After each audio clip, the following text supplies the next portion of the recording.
Hey guys, അപ്പോൾ ഞങ്ങൾ കട്ടപ്പനയിലോട്ടാണ് പോയിക്കൊണ്ടിരിക്കുന്നത്. ഞങ്ങൾക്കൊരു ആവശ്യം ഉണ്ടായിരുന്നു അവിടെ പോകാനായിട്ട്.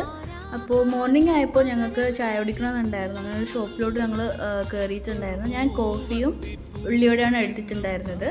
ഇച്ച ചായയും മേടിച്ചിട്ടുണ്ടായിരുന്നു. ഇത് അവിടെ നിന്ന് കമ്പനിയായ ഒരു അങ്കിളാണ്, കട്ടപ്പനയിലുള്ള ഒരു അങ്കിളാണ്. പാവം കേട്ടോ, നല്ല സ്നേഹമുള്ള ഒരു അങ്കിളാണ്. ഇടയ്ക്കിടയ്ക്ക് കോഫിയൊക്കെ കൊണ്ടുവരുമായിരുന്നു. പിന്നെ ഉച്ചയ്ക്ക് നമ്മൾ ചോറ് കഴിച്ചിട്ടുണ്ടായിരുന്നു. പിന്നെ ഞങ്ങൾ അവിടെ നിന്ന് തിരിച്ച് നേരെ ഇടുക്കിയിലോട്ടാണ് പോകുന്നത്, ഇച്ചൻ്റെ ഫ്രണ്ടിൻ്റെ വീട്ടിൽ.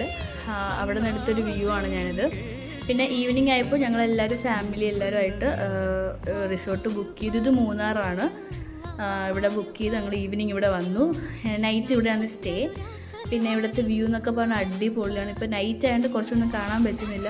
മോർണിംഗ് വ്യൂ നെക്സ്റ്റ് വ്ലോഗിൽ ഞാൻ ഇടും. ഞാൻ കൂടുതൽ വ്ലോഗ്സൊന്നും ഞാൻ കൂടുതൽ എടുത്തിട്ടുണ്ടായിരുന്നില്ല. പിന്നെ നൈറ്റ് ആയപ്പോൾ ഞങ്ങൾ സ്വിമ്മിംഗ് പൂളിലൊക്കെ ഇറങ്ങി. ഇത് ചേച്ചിയുടെ കൊച്ചാണ്, നല്ലതുപോലെ അവൻ എൻജോയ് ചെയ്യുന്നുണ്ട്. ഇത് ചേച്ചിയാണ്. പിന്നെ നൈറ്റ് ആയപ്പോൾ ഞങ്ങൾ ഫുഡ് കഴിക്കാനായിട്ട് പോയി. ഞങ്ങൾ ഓർഡർ ചെയ്തത് ചില്ലി ചിക്കനും ഫ്രൈഡ് റൈസും ആയിരുന്നു. പിന്നെ ഇത് ടെറസാണ്. ഞങ്ങൾ ഇവിടെ നിന്നാണ് ഫുഡൊക്കെ കഴിച്ചത്. നല്ലപോലെ ചില്ല് ചെയ്തിട്ടുണ്ടായിരുന്നു. അപ്പോൾ ഇത്രയേ ഉള്ളൂ ഗൈസ്. ലൈക്ക് ചെയ്യാനും ഷെയർ ചെയ്യാനും മറക്കരുത്. നെക്സ്റ്റ് വീഡിയോ കാണുന്നവരേക്കും ബൈ ബൈ.